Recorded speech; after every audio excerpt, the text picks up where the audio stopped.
नमस्कार दोस्तों, the education power channel पर आप लोगों का स्वागत है। दोस्तों, आज का यह वीडियो बिहार के सभी शिक्षकों के लिए बहुत महत्वपूर्ण है। जैसा कि आप सभी जानते हैं दोस्तों कि राज्य कार्यालय के द्वारा एक आदेश निकाला गया था जिसमें कहा गया था कि सभी शिक्षकों को 5 जून तक जो है अपना डाटा ई शिक्षा कोष पर जो है उनको अपडेट करना था रेसिडेंट से संबंधित, और उसमें रेसिडेंट सर्टिफिकेट अपलोड करना था। ऐसा आदेश आया था दोस्तों। और जो डीसीएफ फॉर्म है 2 पेज का, वो भी भर करके जमा करने का आदेश दिया गया था। बहुत से शिक्षकों के द्वारा दोस्तों डाटा अब तक जो है अपलोड नहीं किया गया है या अपडेट नहीं किया गया है, जिसके कारण से स्पष्टीकरण पूछा गया है और कार्रवाई की भी बात कही गई है दोस्तों। लेकिन अगर पोर्टल खुला हुआ है, काम कर रहा है, तो आपको हर हाल में आपको वो डेटा जो है अपडेट कर लेना है, रेसिडेंट सर्टिफिकेट अपलोड कर देना है। चाहे वो बीपीएससी शिक्षक हो, चाहे वो एचटी हो, एचएम हो, विशिष्ट शिक्षक हो, नियोजित शिक्षक हो, सभी कोटि के शिक्षकों को ई शिक्षा कोष प्रोफाइल अपडेट करना अनिवार्य है। जैसा कि आप देख पा रहे होंगे दोस्तों, 11 जून 2026 कार्यालय जिला शिक्षा पदाधिकारी वैशाली के द्वारा ये पत्र निकाला गया है दोस्तों। सेवा में संबंधित 1849 शिक्षक सूची के अनुसार जिला वैशाली यानी कुल 1849 शिक्षकों पर स्पष्टीकरण पूछा गया। विषय है स्पष्टीकरण के संबंध में। कार्यालय का पत्रांक जो 1 जून को एक पत्र आया था जिसमें कहा गया था कि 5 जून तक सभी शिक्षकों को डाटा अपडेट करना अनिवार्य है इस शिक्षा कोष पोर्टल पर। इसमें कहा गया है दोस्तों कि महाशय उपर्युक्त विषय का एवं प्रासंगिक पत्र में के अंकित करना है कि पूर्व में जिले के सभी कोटि के शिक्षकों को ई शिक्षा कोष पोर्टल पर एडिट प्रोफाइल के विकल्प पर क्लिक कर अस्थायी पता के संदर्भ में करेक्ट इनकरेक्ट का चयन करते हुए अपना आवासीय प्रमाण पत्र अपलोड करने हेतु स्पष्ट रूप से निर्देश दिया गया था। विभाग के द्वारा पहले ही ये निर्देश दिया गया था कि एडिट वाला ऑप्शन में जाकर के आपको जो परमानेंट एड्रेस है करेक्ट इनकरेक्ट करके और आपका जो रेसिडेंट सर्टिफिकेट है, आवासीय प्रमाण पत्र है, उसको अपलोड करना था 200 KB से कम PDF के रूप में। परंतु ई शिक्षा कोष पोर्टल की अद्यतन समीक्षा के क्रम में यह पाया गया कि जिले के कुल 1849 शिक्षकों द्वारा निर्धारित समय सीमा बीत जाने के बावजूद अब तक पता संबंधी जानकारी की संपुष्टि नहीं की गई है। यानी कि बहुत सारे शिक्षक ऐसे हैं जिनके द्वारा अब तक जो है रेसिडेंट सर्टिफिकेट अपलोड नहीं किया गया है, या उसको एडिट नहीं किया गया है, या उसको अपडेट नहीं किया गया है। आप सभी की इस घोर कार्य शिथिलता एवं लापरवाही पर निदेशक प्राथमिक शिक्षा शिक्षा विभाग बिहार पटना के द्वारा अत्यंत नाराजगी व्यक्त की गई है। उक्त के आलोक में विभागीय आदेशों की अवहेलना करने वाले आप सभी 1849 चिन्हित शिक्षकों के विरुद्ध इस घोर लापरवाही हेतु अनुशासनिक कार्रवाई प्रारंभ की जा रही है।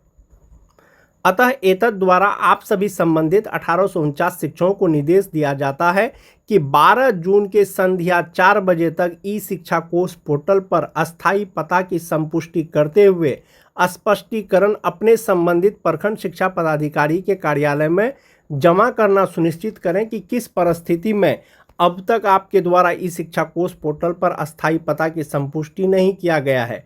विभागीय एवं उच्चाधिकारी के आदेशों की अवहेलना करने के आरोप में क्यों नहीं आपके विरुद्ध कठोर अनुशासनिक कार्रवाई प्रारंभ की जाए। जो ये 1849 शिक्षक हैं दोस्तों, 12 जून के संध्या 4 बजे तक ई शिक्षा कोष पोर्टल पर उनको डाटा अपडेट करना ही है। साथ ही साथ स्पष्टीकरण का जवाब अपने प्रखंड शिक्षा पदाधिकारी के यहाँ देना है कि आपने क्यों नहीं जो है इसको अपडेट किया था। अब तक स्पष्टीकरण प्राप्त नहीं होने की स्थिति में इसे सरकारी आदेशों की अवहेलना एवं घोर अनुशासनहीनता मानते हुए आपके विरुद्ध आरोप पत्र गठित कर अनुशासनिक कार्रवाई प्रारंभ कर दी जाएगी, जिसके लिए आप स्वयं पूर्ण रूप से जिम्मेवार होंगे। 11 जून का ये पत्र है दोस्तों, रिसेंट का है। आपको हर हाल में 12 जून तक जो है ऑनलाइन डेटा अपडेट कर देना है। ऑनलाइन जब डाटा आप अपडेट कर देंगे, जो परमानेंट आपका रेसिडेंस है करेक्ट इनकरेक्ट सेलेक्ट करने के बाद आपको रेसिडेंस यानी निवास प्रमाण पत्र उसमें जो है अपलोड करना है। उसके बाद आप क्या करेंगे, उसके बाद आप DCF फॉर्म भरेंगे, वो भी ऑफलाइन, वो भी आपको जो है कार्यालय में प्रखंड कार्यालय में जमा करना है। ये जो डाटा अपडेट करने का है, दोस्तों ऐसा नहीं कि सिर्फ बीपीएससी शिक्षकों को करना है, सभी कोटि के शिक्षक चाहे वो बीपीएससी शिक्षक हो, चाहे वो विशिष्ट शिक्षक हो, चाहे वो नियोजित शिक्षक हो, सभी कोटि के शिक्षकों को ई शिक्षा कोष प्रोफाइल अपडेट करना अनिवार्य है। ये जो पत्र है दोस्तों, जैसा कि आप देख पा रहे होंगे, कार्यालय जिला शिक्षा पदाधिकारी औरंगाबाद के द्वारा निकाला गया है। ये भी 11 जून का है। प्रेषक हैं कार्यक्रम पदाधिकारी, सेवा में सभी प्रधानाध्यापक, प्रभारी प्रधानाध्यापक, प्रधान शिक्षक, जिला औरंगाबाद। विषय है क्या? ई शिक्षा कोष पोर्टल पर शिक्षकों द्वारा प्रोफाइल अद्यतन नहीं करने के कारण वेतन स्थगित करने के संबंध में, यानी कि औरंगाबाद जिला के द्वारा पत्र निकाला गया है दोस्तों। जिन शिक्षकों के द्वारा ई शिक्षा कोष पोर्टल पर डाटा अपडेट नहीं किया गया है, प्रोफाइल अपडेट नहीं किया गया है, उनका वेतन स्थगित करने के संबंध में जो है पत्र निकाला गया है। इसमें कहा गया है कि महाशय, उपर्युक्त विषयक प्रासंगिक पत्र के द्वारा इस शिक्षा कोष पोर्टल पर शिक्षकों का 100% प्रोफाइल अद्यतन करने हेतु निर्देश दिया गया था, यानी 100% शिक्षकों का डाटा जो है उस पर अपलोड करना था। इस शिक्षा कोष पोर्टल पर अवलोकन उपरांत पाया गया कि इस पत्र के साथ सूची में संलग्न शिक्षकों के द्वारा प्रोफाइल अब तक अद्यतन नहीं किया गया है। यानी बहुत सारे शिक्षक ऐसे हैं जिन्होंने अब तक प्रोफाइल को अपडेट नहीं किया है, अद्यतन नहीं किया है। संबंधित शिक्षकों का यह कृत्य सरकारी सेवक के आचरण के विपरीत है एवं विभागीय आदेश का अवहेलना करने तथा स्वेच्छाचारिता का घोतक है। अतः ई शिक्षा कोष पोर्टल पर अद्यतन नहीं करने के कारण संलग्न सूची में नामित शिक्षकों का तत्काल प्रभाव से अगले आदेश तक वेतन स्थगित किया जाता है। यानी जो शिक्षक जो है अब तक ई शिक्षा कोष पर जो है प्रोफाइल अपडेट नहीं किए हैं, अगले आदेश तक उनका वेतन स्थगित किया जाता है। ये कार्यालय जिला शिक्षा पदाधिकारी, स्थापना जिला कार्यक्रम पदाधिकारी औरंगाबाद के द्वारा ये पत्र निकाला गया है दोस्तों। और इससे पहले जो आपने पत्र देखा वो वैशाली जिला का था। उसमें ये कहा गया था कि 12 जून को संध्या 4 बजे तक डाटा अपलोड कर देना है, अपडेट कर देना है, प्रोफाइल अपडेट कर लेना है, साथ ही साथ स्पष्टीकरण का जवाब भी देना है। और औरंगाबाद जिला के द्वारा ये पत्र जो निकाला गया है दोस्तों, तत्काल प्रभाव से अगले आदेश तक वेतन स्थगित करने का आदेश दिया गया है जिन शिक्षकों के द्वारा अब तक ई शिक्षा कोष पोर्टल को जो है अपडेट नहीं किया गया है। ई शिक्षा कोष प्रोफाइल अपडेट करने के साथ ही साथ दोस्तों डीसीएफ फॉर्म जो है भरने का आदेश दिया गया था सभी शिक्षकों को। जो 2 पेज का डीसीएफ फॉर्म है वो भर करके जमा करना था दोस्तों। एक तो हो गया कि आपका ई शिक्षा कोष प्रोफाइल जो आप अपडेट करेंगे, आप अपना जो आवासीय प्रमाण पत्र अपडेट करेंगे तो आपका परमानेंट जो रेसिडेंस है, परमानेंट जो एड्रेस है वो आपका सर्टिफाइड हो जाएगा कि भाई आप फला जगह के जो है अस्थायी निवासी हैं। एक ये हो गया। जो शिक्षकों का ट्रांसफ़र शुरू होने वाला है, जैसा कि माननीय शिक्षा मंत्री के द्वारा कहा गया है कि महिला शिक्षकों को होम पंचायत, गृह पंचायत और पुरुष शिक्षकों को प्रखंड, बगल के प्रखंड में उनका जो है स्थानांतरण किया जाएगा। जब तक आपका परमानेंट एड्रेस सर्टिफाई नहीं होगा कि आप कहाँ के निवासी हैं, तो ऐसी स्थिति में आपका ट्रांसफ़र कैसे होगा। एक वो चीज़ हो गया दोस्तों।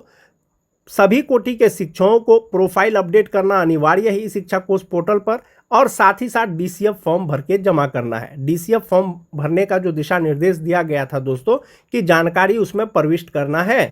कार्यालय जिला शिक्षा पदाधिकारी वैशाली द्वारा जो पत्र निकाला गया था दोस्तों, उसमें ये कहा गया था कि 5 जून तक जो है डाटा ई शिक्षा कोष प्रोफाइल अपडेट कर लेना है और डीसीएफ फॉर्म ऑफलाइन रूप से जो है वो 28 जून तक हर हाल में कार्यालय में जमा कर देना है। लेकिन समीक्षा के क्रम में ये पाया गया कि बहुत सारे शिक्षक जो है अभी तक इस शिक्षा कोष प्रोफाइल अपडेट नहीं किए हैं, तो 12 जून संध्या 4 बजे तक का समय दिया गया है दोस्तों। तो डीसीएफ फॉर्म में आपको जो है बेसिक जो डिटेल्स है वो भर देना है। ई शिक्षा कोष डीसीएफ फॉर्म, टीचर आईडी, जिस आईडी से आप अटेंडेंस बनाते हैं वो आपको भर देना है, स्कूल का एड्रेस भर देना है, जो आपका नाम है, first name, middle name, last name, ये भर देना है। जेंडर हो गया, डेट ऑफ बर्थ हो गया। सोशल कैटेगरी, सोशल कैटेगरी का मतलब हुआ दोस्तों कि आप किस कैटेगरी में आते हैं। हो सकता है कि आपका सिलेक्शन किसी दूसरे कैटेगरी में हुआ हो और आप किसी दूसरे कैटेगरी के हैं। आप जो है किस कैटेगरी में आते हैं वो आपको चुनना है। मोबाइल नंबर, आधार नंबर। उसके बाद है दोस्तों nature of appointment, regular, PRI, मतलब जो नियोजित शिक्षक हैं वो पीआरआई सिलेक्ट करेंगे, और जो विशिष्ट शिक्षक हैं या बीपीएससी टीचर हैं वो रेगुलर ये करेंगे, सिलेक्ट करेंगे। उसके बाद है type of teacher, head teacher हैं, बीपीएससी टीचर हैं, असिस्टेंट टीचर हैं, पंचायत टीचर हैं, विशिष्ट शिक्षक हैं, वो आप यहाँ पर चूज़ कर सकते हैं। उसके बाद है दोस्तों अपॉइंटमेंट सब्जेक्ट एंड क्लास। जैसे 1 to 5 है, उसमें जनरल होता है, उर्दू होता है, बांग्ला होता है, और क्लास मतलब कि आपका सब्जेक्ट कौन सा है। अगर सामान्य सब्जेक्ट है तो जनरल होगा, क्लास 1 to 5 हो जाएगा। उसी तरह से 6 to 8 का होगा, उसी तरह से 9 10 का होगा, उसी तरह से 11 12 का होगा। यानी आपको अपना सब्जेक्ट और साथ ही साथ क्लास, किस क्लास के लिए आपका नियुक्ति हुआ है वो आपको भर देना है। उसके बाद है दोस्तों date of joining in the service. बहुत सारे शिक्षक ऐसे होंगे जो नियोजित शिक्षक हैं, जो 2003-05 के शिक्षक हैं, तो आपका फर्स्ट ज्वाइनिंग इसमें भरना है। फर्स्ट ज्वाइनिंग बहुत सारे शिक्षकों का दोस्तों 2003 में होगा, 2004 में होगा, लेकिन जब आप ई शिक्षा कोर्स प्रोफाइल ओपन करेंगे जो 2003-05 के शिक्षक हैं, वहां पर उनका जो दिखेगा डेट ऑफ ज्वाइनिंग 1/7/2006 दिखेगा। तो 1/7/2006 जो आपका दिखेगा ई शिक्षा कोर्स प्रोफाइल में, तो आपको वही वाला इसमें date of joining in service डालना है। डेट ऑफ फर्स्ट ज्वाइनिंग जिला मतलब फर्स्ट डिस्ट्रिक्ट कौन सा था आपका। बहुत सारे शिक्षकों का ट्रांसफर हो गया है, तो पहला जिला जो पोस्टिंग था वो आपको दे देना है।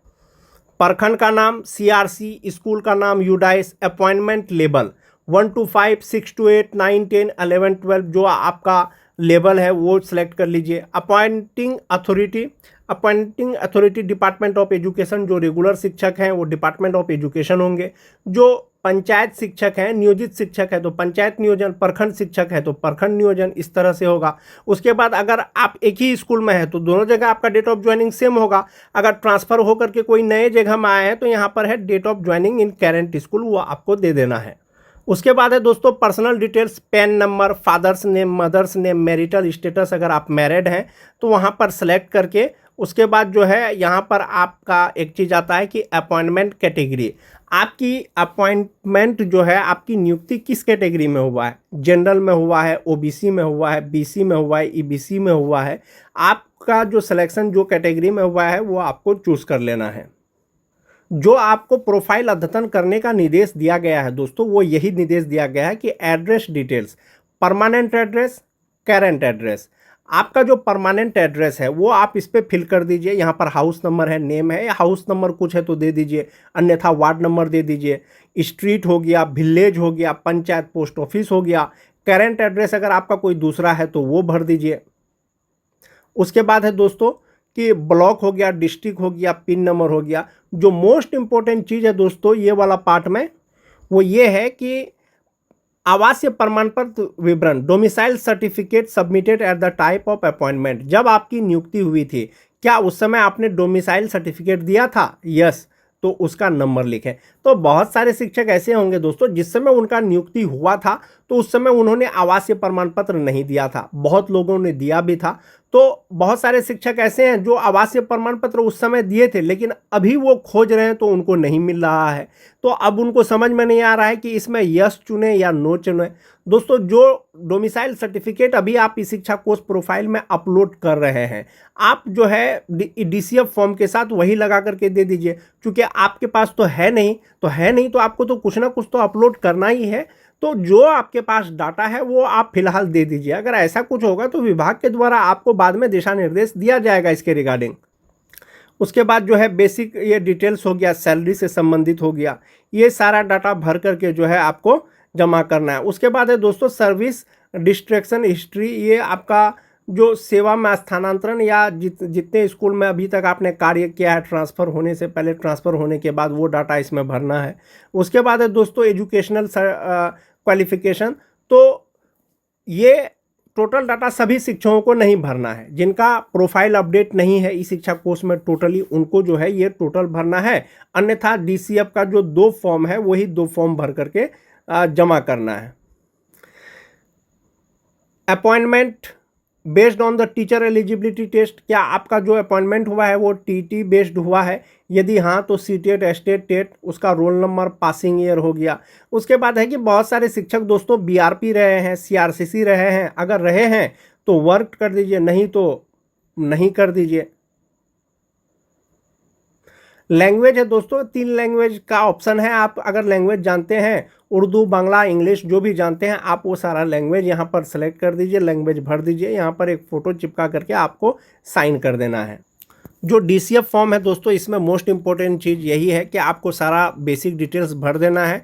उसके बाद ये वाला जो कॉलम है कि domicile certificate at the time of appointment, अगर दिए हैं तो यस या नो जो भरना है आप भर दीजिए। साथ ही साथ में डोमिसाइल सर्टिफिकेट नंबर, साथ ही साथ में डोमिसाइल सर्टिफिकेट आपको जेरोक्स लगाना है।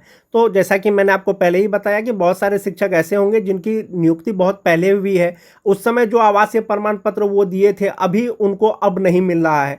चूँकि ई शिक्षा कोर्स प्रोफाइल तो सब शिक्षकों को अपडेट करना है दोस्तों, तो जो डोमिसाइल आप उसमें दे रहे हैं, अपलोड कर रहे हैं, आप उसी का जेरोक्स जो है डीसीएफ फॉर्म के साथ में भर करके कार्यालय में जमा कर दें।